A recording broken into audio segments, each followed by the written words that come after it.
This is Jay, also known as MultimediaJay. This is my Atari, and this is a hammer. I'm here today to shine some light on some stuff that some of you folks may have been wondering about over the past couple of weeks. Maybe some of you were getting a tad sus of some things or whatever, and you're like, is he really doing that? Well, some of you folks are going to find out right now that you've been absolutely right all this time. So, my channel is normally about tinkering with technology, particularly the flashier side of technology like gaming PCs, video games, electronics, audio-visual setups, blah, blah, blah, blah, blah. I'm an AV geek going all the way back to college, and you can take the AV geek out of college, but you can't take the AV out of the AV geek. I don't know. But either way, so for the past year or so, I laid low and did very little aside from AI music. Now suddenly I'm back with tech videos about Atari this, and Atari that, and Atari this, Atari.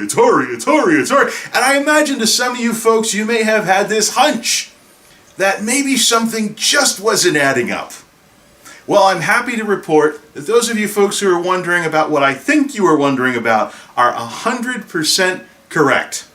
What you folks have been watching over the past couple of weeks is my longest running April Fool's joke of all time. Now, you folks know that I'm into April Fool's Day, and I do April Fool's jokes every year. And so I've been having a harder and harder time trying to, figure out a good one for every successful year. We've done Needy Streamer Overload, we've played videos backwards, we've messed up the sound, we've messed up the colors in old videos, we've done all kinds of April Fool's jokes. I've done so many April Fool's jokes that they have their own freaking playlist. Poke around and find it, or maybe I'll put it in the description. I don't know. But anyways, those of you who are like, I wonder, when I do next to nothing for a year, and suddenly I come back, I got an Atari. Atari this, Atari that, Atari this, Atari that. Yeah, it was all a giant April Fool's joke. I'm sorry, folks. Let's get down to brass tacks. Let's get to what really matters here. So, I've been a PC gamer for 25 years, a quarter century. Why in the living hell would I go back to Atari? I played this crap when I was 6. The games are ancient. They don't even have save features on them. You can emulate them like nothing, including officially through games like Atari 50. And all those compilation games across all those systems over all those decades, over and over and over again, Atari keeps popping back up, and there have been numerous ways, PC and otherwise, to play yourself some Atari. What the hell did I need to get this for?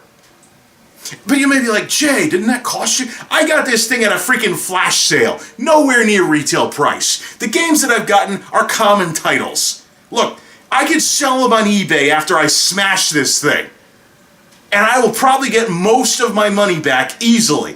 I'll just stack it up against a tax refund or something as to how I afforded this crap. No, it's not impossible for me to have a weeks-long April Fool's joke. And it's not impossible for me to buy something and look like I'm building up a console, retro console, game collection or whatever, and then have it completely be false and end up smashing the crap out of this thing that I just bought a couple of weeks ago. It is absolutely in the cards, can be done. Don't ever assume that I won't pull something like this. April Fool's Day and April Fool's jokes are about having fun, period.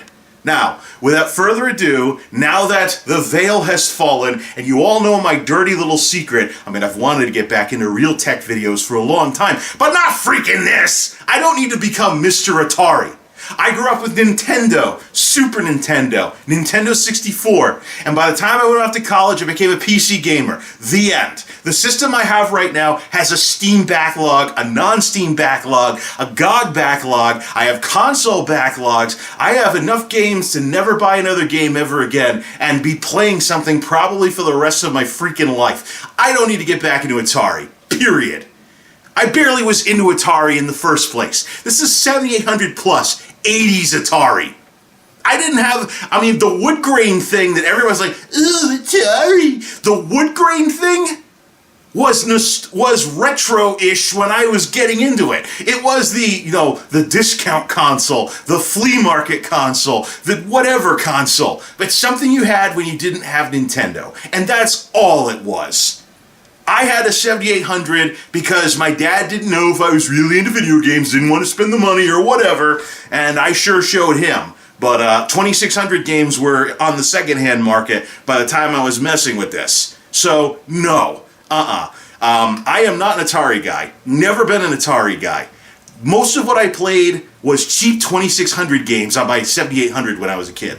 I had a grand total of what? A handful of 7800 games before the platform was discontinued? Let's see. Pole Position 2 pack-in game doesn't count. Mario Brothers, Donkey Kong Jr., and Dig Dug. That's it. The rest were cheapo 2600 games that we got at a flea market or a yard sale or whatever, because that was your cheap games back in the Nintendo days. So no, I have no reason to keep this thing at all. Here's a hammer. Let's do the honors. 1, 2, 3, yeah!